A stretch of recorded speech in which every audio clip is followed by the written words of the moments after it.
Hi, it's me, Tracy Martell from Top Chef Junior, and you are watching Jamar84's YouTube channel. Thank you so much. Sure.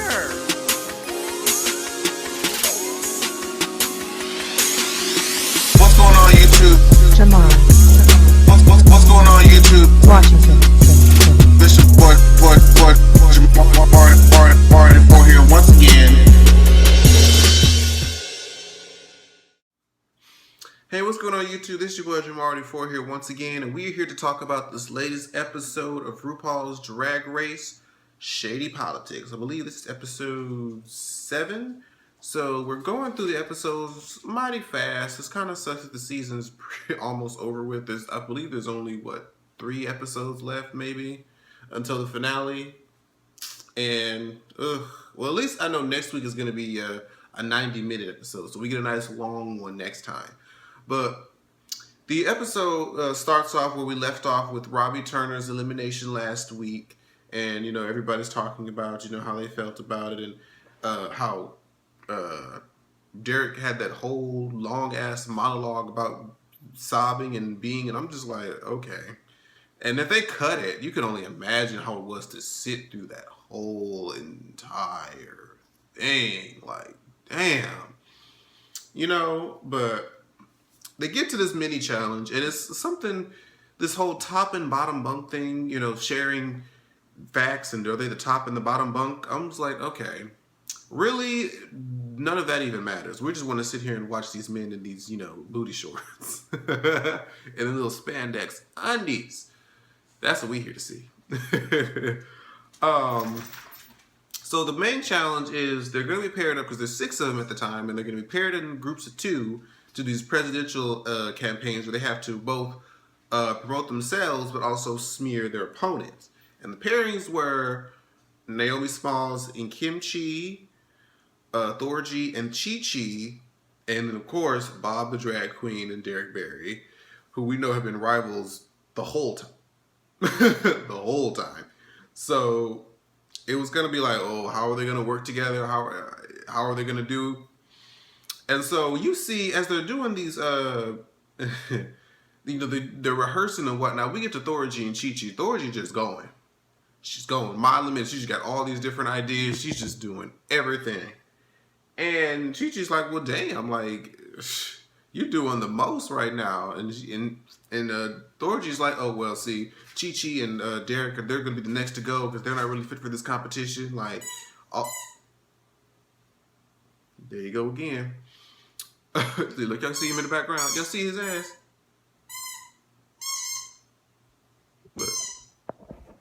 Look. Every time I try to record something, there he go. Ru, say hi. Anyway. So yeah, and then we got Bob and Derek, their song talking about how, I want to play up the fact that, of course I'm going to say that you're ratchet. And Bob was like, well, of course I'm going to say that you're an idiot.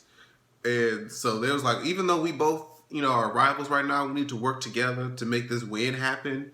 Because if we both do well, then we both benefit. So they kind of put their feelings aside this week so that they can, work together to make it happen. And of course, Naomi and Kim, they're just giggling over there like 2 hens because they're like best friends. And so they're like, I'm going to talk shit about you. And it's going to be like, but she wore flats on stage. Like, it's going to be that whole ordeal and thing. So we get to, so that's the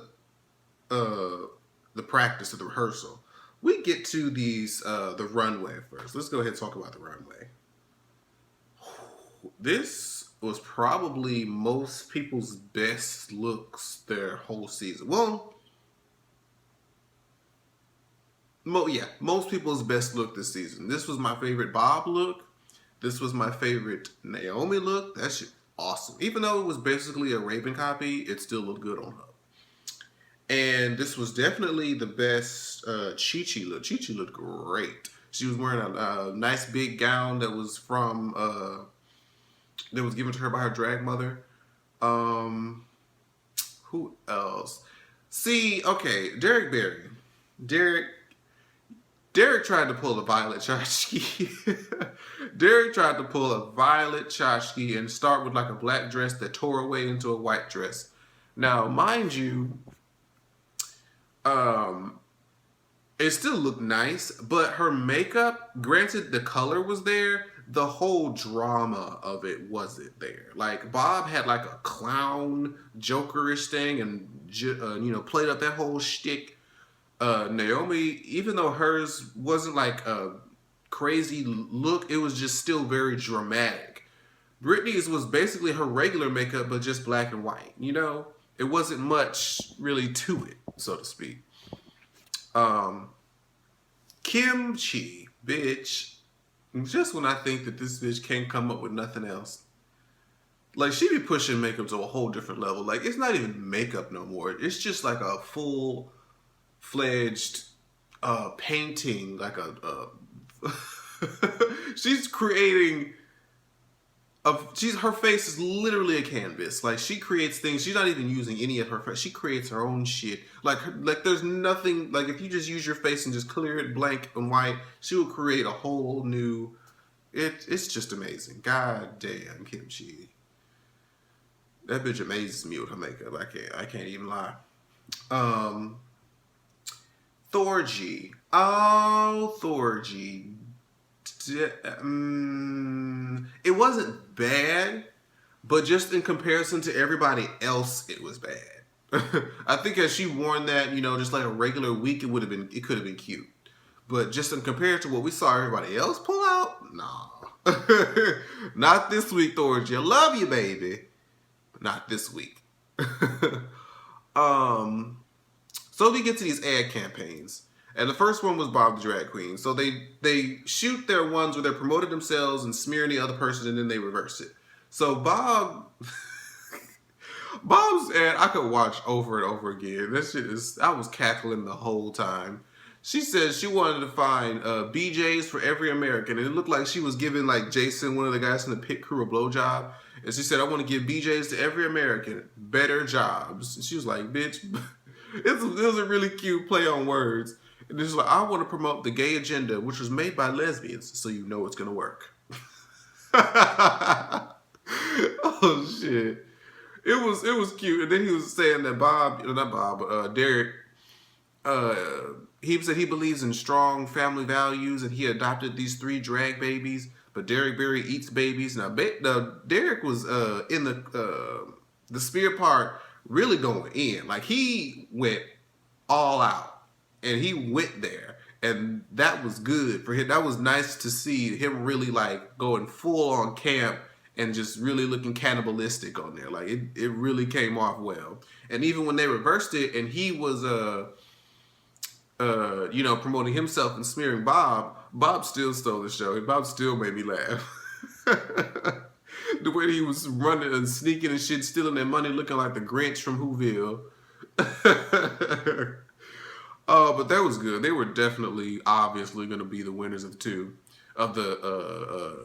groups. Then we get to Naomi and Kimchi. Okay. Naomi was throwing some really good shade. She was like, "How are we supposed to trust her? And she can't even walk in heels." And the one of the main things about a drag race or a drag queen president is that she's supposed to be able to enunciate and talk. And when we can't get past her lisp. And they showed Kimchi spitting out water. I was like, ooh. Now, I love Kim. Kim, I have a sweet spot in my heart for Kimchi because she is so sweet and so talented. But just bless her heart. And Kimchi wanted to have like she had an idea, but it didn't go over properly. She wanted to, say how you can't really trust Naomi because she's skinny. And, she said that her waist is 19 inches. The smallest waist is 19 inches and hers is like 22 inches. And she was trying to say, like, what a fat ass. But she just couldn't quite get the emphasis on the right word. Like, she kept saying, like, what a fat ass. Like, she just kept saying it wrong and going up with it. And Michelle was trying to tell her, go down. But she just couldn't never quite completely get it there. And on the runway, she, had a moment where she was, they was telling her critiques that she had, we had issues trying to get you to speak well and, your lisp and this, that, and the fourth. And she was saying that, it's something I really struggle with.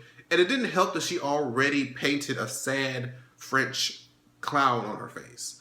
So when she, was actually starting to like cry, it just looked even more sad. And I was just like, oh, Kim, I just wanted to come and rest her head on my bosom. Because I know that's something that she's probably really, really self-conscious about. And she doesn't want something like that to hold her back from winning. And so she got a little emotional right there. And RuPaul was like, I wouldn't, be so hard on myself if I were you, because you are a sickening drag queen.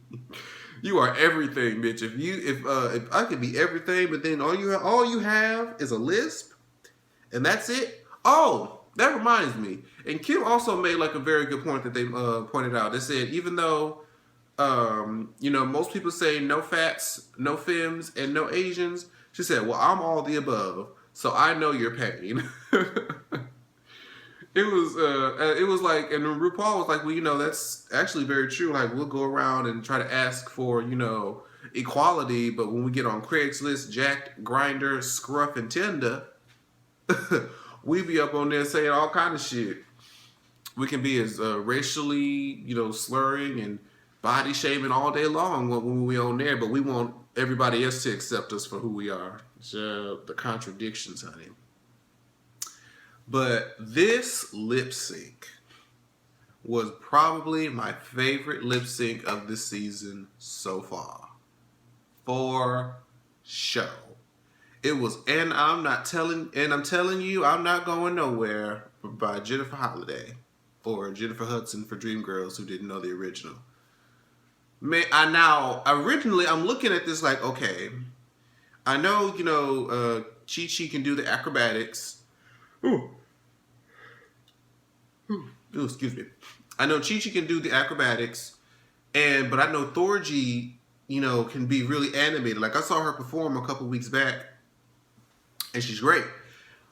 And I'm thinking, okay, Chi Chi has on a long gown though. She can't really do all the things that she was doing before. She can't split and kick and do all that other stuff. So I'm like, oh shit. And then it was a slow song, so I'm like, oh damn, Thorgy might have it, because I know I'm cheering Miss Chi Chi on. Everybody counted her out a long time ago, but she's still here.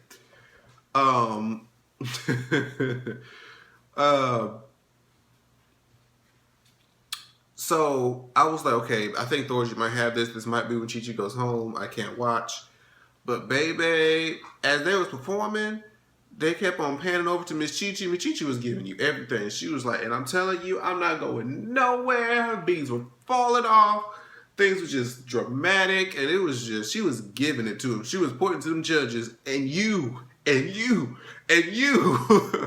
you're gonna love me. Yes, Chi Chi DeVayne. And when it came down to it, it's like, Chi Chi DeVayne, Shantae, you stay. Thorgy Thor, sashay away. And I really did think that Thorgy was going to be the top three. I thought it was going to be between like Bob and Thorgy, and there's going to be this whole big rivalry. But, whew. And now that we're at the top five, y'all, top five. Only 2 more eliminated queens until we get the top 3. What are your guys' top 3 predictions so far? I'm interested to know. I think now that since Thorgy's gone, I want my top 3 to be Bob, Chi Chi, and it's kind of hard to pick between Naomi and Kimchi. I'll put Naomi in there. As much as I love Kimchi, I can't help but feeling like something is going to trip her up just before the top 3. I can't say what it is, but I feel in my spirit that something is going to trip her up right before the top 3. Or she might not. But I think Naomi might make it to top 3. So I think that I'm going to guess there's going to be Bob, Naomi, and Chi Chi. If Chi Chi makes it to the top 3, I'll be so proud of her. I'll be so proud. But let me know what you guys think about that in the top 3. And quickly, Untucked. It's almost like Thorgy was getting the... excuse me. Oh, wait, I forgot to talk about Thorgy and them's campaign. I almost forgot. Thorgy kept changing her ideas. Like when she was writing all that stuff down earlier, she had so much ideas that when it came to the actual thing, it didn't even make sense. Like what she was trying to put together didn't even make any sense. She was trying to, you're supposed to smear your opponent. You literally showed Chi-Chi feeding the homeless. Like it didn't quite make any sense. Now her character was entertaining, but it just didn't go well with the challenge of what they were supposed to do. And so I was like, oh boy. I don't know how that was going to work for you, baby. And even Chi-Chi's thing, I mean, granted, the outfit probably was a little meh, but I thought she did really good. I was entertained. I thought it was really southern and it was really country. So I identified with that. I really didn't think that Chi-Chi's was bad. I still think that Thorgy's was the weakest just because it didn't complete the challenge necessarily, or it didn't really attack the challenge as good as everybody else's did, I would say. Well, actually, you could say that the weakest could have been Kimchi's. Kimchi's and Thorgy's were the weakest campaigns, in my opinion. But since they were being judged in groups, in pairs, if one was in the bottom, then the other one was in the bottom. So that's how Thorgy and Chi-Chi got into the bottom too, and then Thorgy had to sashay away.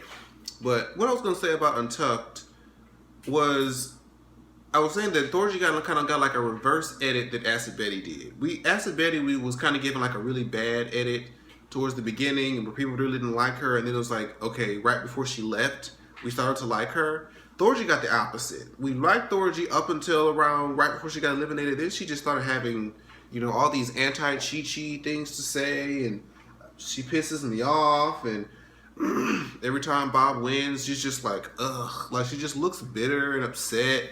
And even backstage, she was trying to say, I know mine wasn't the weakest, and how come they try to tell me to edit when Bob does this, that, and the fourth, and they love him? And I'm just like, Thorgy, girl, it's not a good look, baby. It's just not a good look. So, and Derek even tried to give, her some props, like, look, like, I can't do what you do. Like, you give like almost a completely different character every time you come on stage and perform. That's a skill. Like, you're really, really talented. And even though Thorgy was like, I love you all, I still want all of you to go home though. And Bob was giving backstory about how him and Thorgy used to go back, and one of her favorite things to do was complain, and she used to be like, hi, and she was like, oh, I hate this, I hate that, and just blah blah blah. She would go on a whole tangent, and then Bob would be like, hello? He's like, oh yeah, hi girl, how you doing? Like, I guess Thorgy is just that type of person, which sucks, but hey, you know what? It is what it is. And then Bob was explaining, like, do y'all realize like what this song means? Like who she was and what she was going through at the time she was performing this song in Dreamgirls. Like, her boyfriend left her, she lost her job, she just found out she was pregnant, and she already knew that once they replaced her, they were going to be like this huge girl group, and she was just missing that. She was like, I don't care, no matter what, I'm not going anywhere, and I'm not about to miss this. Like, it's the ultimate song for a lip sync, because it's like, you're going to love me, and I'm not going anywhere in this competition. So it was perfect. But I think that was pretty much the episode, you guys. Bob had mentioned about being a drag race activist. That was kind of like an interesting fact. What are you doing? Damn, making all that noise. But yeah, tell me what you guys think about the episode. Who do you think is going to be in season 8 top 3? And are you going to DragCon? Because I will be at DragCon May 7th and 8th next month. If any of you guys are coming, make sure you guys find me, hit me up, let me know. We can meet up. And I will see you guys in the next review. Bye-bye. Like, share, subscribe. Washington.